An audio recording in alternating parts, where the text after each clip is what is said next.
আসসালামু আলাইকুম ওয়া রাহমাতুল্লাহি ওয়া বারাকাতুহু।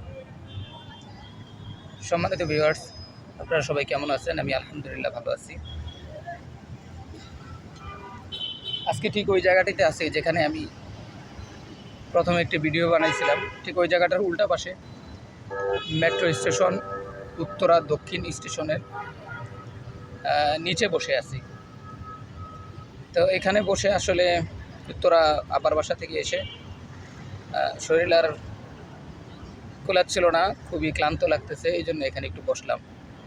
তো চিন্তা করলাম বসলাম যেহেতু ঘামছি, আপনাদের সাথে কিছু আলাপ আলোচনা করি, প্লাস যদি আল্লাহ তাআলা রাসূল সাল্লাল্লাহু আলাইহি ওয়াসাল্লামের হাদিস থেকে কিছু হাদিস মনে করিয়ে দেন, তাহলে সেই হাদিসটাও আপনাদের সামনে ইনশাআল্লাহ বলবো। আসলে এই পৃথিবীতে মানুষ হচ্ছে সর্বশ্রেষ্ঠ। মানুষ যেহেতু সর্বশ্রেষ্ঠ, তার মানে পৃথিবীতে আসমানের নিচে যত বড় জিনিস আছে এবং যত ক্ষুদ্র জিনিস আছে, স্বাভাবিকত আমরা যেটা বুঝি, প্রত্যেকটা জিনিস তার উপরস্থ জিনিসের খেদমতে নিয়োজিত থাকে। যেমন কোনো রাজা বাচ্চার খেদমতে তার অধীনস্থ যত কর্মচারী আছে, রাজার প্রজা আছে, সবাই নিয়োজিত থাকে।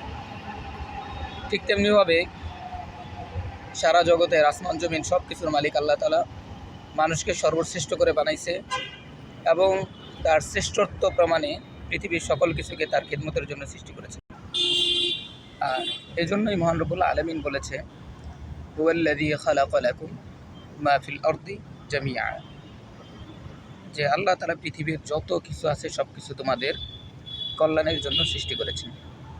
আর তোমাকে কি জন্য সৃষ্টি করেছি? তোমাদেরকে কি জন্য সৃষ্টি করেছি? আমরা আল্লাহ তাআলা বলতেছেন, ওয়া মা খালাকাতুল জিন্না ওয়াল ইনসা ইল্লা লিয়াবুদুন, আর আমি তোমাকে সৃষ্টি করেছি আমার ইবাদতের জন্য, আমার সাথে পরিচিত হওয়ার জন্য, আমার শুকরগুজার করার জন্য, আমার দাসত্ব করার জন্য।